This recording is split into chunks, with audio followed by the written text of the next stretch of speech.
दोस्तों नमस्कार, मैं हूं विनीता यादव और आप देख रहे न्यूज नशा आदत हर खबर की। एक ऐसा चेहरा जो कि न्यायपालिका में क्रांति ला सकता है। ये चेहरा 2026 में तो नहीं आएगा, ये किस साल में आएगा इसकी बात करना बेहद जरूरी है, क्योंकि आज सबकी नजरें न्यायपालिका पर टिकी हुई हैं। लोगों को लगता है वोट चोरी हो रही है, लोगों को लगता है और तमाम तरह के ऐसी चुनौतियां सामने हैं कि विपक्ष शायद ही अब सत्ता में आ पाएगा। अगर ऐसा होता है तो कौन सी ऐसी उम्मीद की किरण है जो कि तस्वीर को बदल सकती है, इस पर आज चर्चा करेंगे हम और आपको बताएंगे कि आखिरकार कैसे कुछ भी अगर बदलता है तो वो कैसे बदलेगा। आप जब किसी जज की पहचान करना चाहते हैं तो उसका पद या उसका रुतबा देखने की जरूरत नहीं होती है, असल पहचान उसके फैसलों से ही हो जाती है। बीवी नागरत्ना ऐसी ही एक जज हैं सुप्रीम कोर्ट में। वो कभी ये नहीं देखती कि सरकार क्या चाहती है, वो ये देखती है कि संविधान क्या कहता है और क्या फैसलों तक पहुंचने का तरीका सही है या नहीं है। यही वजह है कि उनके कई फैसले अलग दिखाई दे रहे हैं और सत्ता पक्ष को बहुत ही अनकंफर्टेबल भी कर देते हैं। चाहे वो यूपीए सरकार हो, चाहे वो एनडीए सरकार हो, वो कभी किसी से डरी नहीं, संविधान के मुताबिक चली है।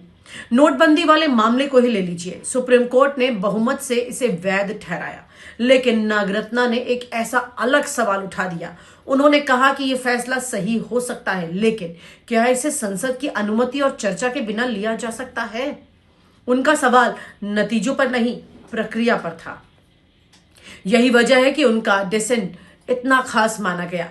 उन्होंने ये भी कहा कि आरबीआई केवल सरकार की राय मानने वाली संस्था नहीं है, बल्कि स्वतंत्र सलाह दे सकती है। अगर केंद्रीय बैंक सिर्फ सरकार की इच्छा पर चलेगा तो संस्थाओं का संतुलन तो खत्म हो जाएगा।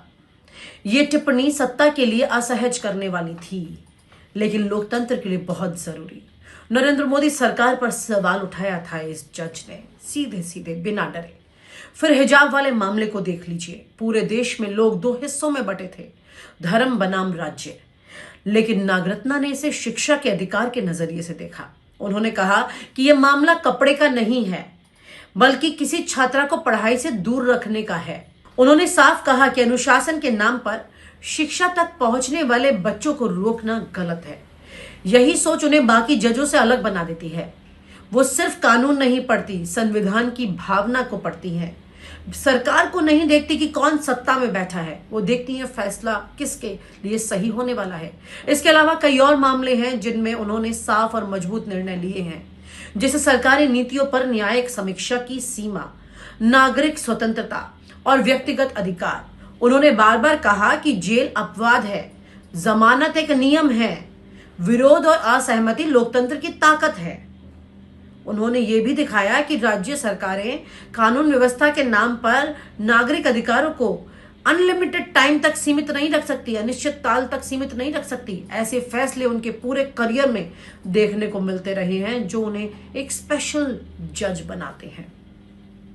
अब बात करते हैं उनके सीजीआई बनने की। वर्तमान में भारत के मुख्य न्यायाधीश हैं जस्टिस सूर्यकांत, जिनका कार्यकाल 9 फरवरी 2027 तक है। उसके बाद जस्टिस विक्रमनाथ मुख्य न्यायाधीश होंगे और फिर 24 सितंबर 2027 को बीवी नागरत्ना भारत की पहली महिला मुख्य न्यायाधीश बनेंगी।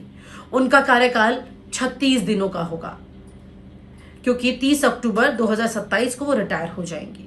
बहुत छोटा कार्यकाल है, 36 दिन का, लेकिन इसकी इंपॉर्टेंस काफी ज्यादा हो सकती है उन 36 दिनों में। 36 दिन में शायद ही कोई बड़ा फैसला नहीं आ पाए उनके पास, लेकिन उनका असली असर होगा। कौन सा मामला पहले सुना जाए, कौन सी बेंच बने, कोर्ट का टोन क्या रहेगा इस मामले में। जस्टिस नागरत्ना हमेशा संविधान और प्रक्रिया को प्राथमिकता देती हैं। 36 दिनों में वो क्या बदलेंगी, समझिए। उनके कार्यकाल में ये संदेश जाएगा कि न्यायपालिका सत्ता के लिए नहीं खड़ी है, बल्कि संविधान के लिए खड़ी है। ये एक बड़ा संदेश होगा, खासकर महिलाओं और नए वकीलों के लिए जो न्यायपालिका में आना चाहते हैं। 36 दिन, 36 आंकड़े के साथ क्या सरकार चलेगी। बीवी नागरत्ना को खास बनाने वाली बात उनका महिला होना नहीं है, उन्हें खास बनाती है उनकी न्यायिक सोच। वो फैसले लिखते वक्त ये नहीं सोचती कि सरकार खुश होंगी या नहीं होंगी, बल्कि वो ये सोचती हैं कि संविधान सुरक्षित रहेगा या नहीं रहेगा। यही सोच उनके पूरे करियर में साफ दिखाई दी है। नोटबंदी, हिजाब, नागरिक अधिकार, सरकारी नीतियों पर समीक्षा, ये सब उनके फैसले ऐसे हैं जो उन्हें बिल्कुल अलग फेरिस्त में खड़ा कर देते हैं, जो उनकी ताकत है। बाकी जजेस में ये दम उतना उस स्तर पर नहीं रहा ऐसे मौकों पर। तो भले ही उनका सीजेआई कार्यकाल सिर्फ 36 दिन का हो, उनका प्रभाव लंबे समय तक रहने वाला है। उनके फैसले और उनकी सोच ये दिखाते हैं कि न्यायपालिका सिर्फ सत्ता के खिलाफ नहीं बल्कि संविधान के पक्ष में भी खड़ी हो सकती है। वही उसकी पहली जरूरत है, वही उसका नियम है। दोस्तों, मैं हूं विनीता यादव और ये कहानी सिर्फ एक जज की नहीं, ये उस सोच की है जो संविधान को केंद्र में रखती है और लोकतंत्र को मजबूत बनाती है। अदालतों को जानने वाले लोग कहते हैं कि बीवी नागरत्ना एक वो महिला है जिनके अंदर फैसले लेने का वो जिगर है वो शायद आदमियों में भी ना हो। डरती नहीं है, निडर, बेखौफ, संविधान को ध्यान में रखते हुए अपने फैसलों पर मुहर लगा देती हैं। और उसके बाद कई लोग बिलखते रह जाते हैं क्योंकि जो चीज़ें मैनेज नहीं कर पाते हैं वो बीवी नागरत्ना के कोर्ट में जाने से पहले ही कांपने लगते हैं। कुछ ऐसी ही हैं बीवी नागरत्ना। उनके पिता भी चीफ जस्टिस ऑफ इंडिया रह चुके हैं। उन्हीं नियम, उन्हीं कायदों को ध्यान में रखते हुए बीवी नागरत्ना भी उसी लाइन पर चल रही हैं। बीवी नागरत्ना का 36 दिन का मुख्य न्यायाधीश के तौर पर जो कार्यकाल होगा वो बहुत कुछ कह जाएगा। वो पिछले कुछ मुख्य न्यायाधीश के कंपैरिजन में ये बता जाएगा कि मुख्य न्यायाधीश की जिम्मेदारी देश में क्या होती है। कई ऐसे जजेस जो शायद उनको आज भी उनकी बेंच पर बैठकर फैसले लेते देखकर शर्मा जाते हैं क्योंकि उतनी निडर, उतनी बेखौफ अंदाज में वो जो काम करती हैं वो एक बड़ा लेसन है। एक ऐसा लेसन है बाकी लोगों के लिए कि कुछ इस तरह का काम कीजिए जिसे लोग कभी भुला ना सकें और हमेशा उसकी चर्चा करते रहें। अदालतों को जानने वाले लोग कहते हैं कि बीवी नागरत्ना एक वो महिला है जिनके अंदर फैसले लेने का वो जिगर है वो शायद आदमियों में भी ना हो। डरती नहीं है, निडर, बेखौफ, संविधान को ध्यान में रखते हुए अपने फैसलों पर मुहर लगा देती हैं। और उसके बाद कई लोग बिलखते रह जाते हैं क्योंकि जो चीज़ें मैनेज नहीं कर पाते हैं वो बीवी नागरत्ना के कोर्ट में जाने से पहले ही कांपने लगते हैं। कुछ ऐसी ही हैं बीवी नागरत्ना। उनके पिता भी चीफ जस्टिस ऑफ इंडिया रह चुके हैं। उन्हीं नियम, उन्हीं कायदों को ध्यान में रखते हुए बीवी नागरत्ना भी उसी लाइन पर चल रही हैं। बीवी नागरत्ना का 36 दिन का मुख्य न्यायाधीश के तौर पर जो कार्यकाल होगा वो बहुत कुछ कह जाएगा। वो पिछले कुछ मुख्य न्यायाधीश के कंपैरिजन में ये बता जाएगा कि मुख्य न्यायाधीश की जिम्मेदारी देश में क्या होती है।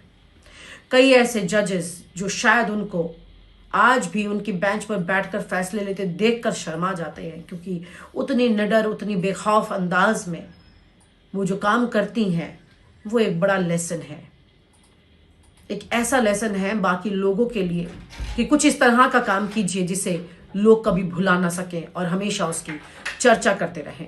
अशोक जी, इसमें एक बात ऐड करना चाहूंगा कि जो कॉलेजियम है, कॉलेजियम में जो महिला जज थी नागरत्ना जी, उन्होंने इस पे असहमति जताई कि नहीं, ये आप जो है इनको, जो जस्टिस पंचौली हैं जो गुजरात से हैं, अगर आप गुजरात से इनको ले रहे तो गुजरात के 2 जज हो जाएंगे, नंबर 1। उन्होंने बकायदा असहमति जताई की थी।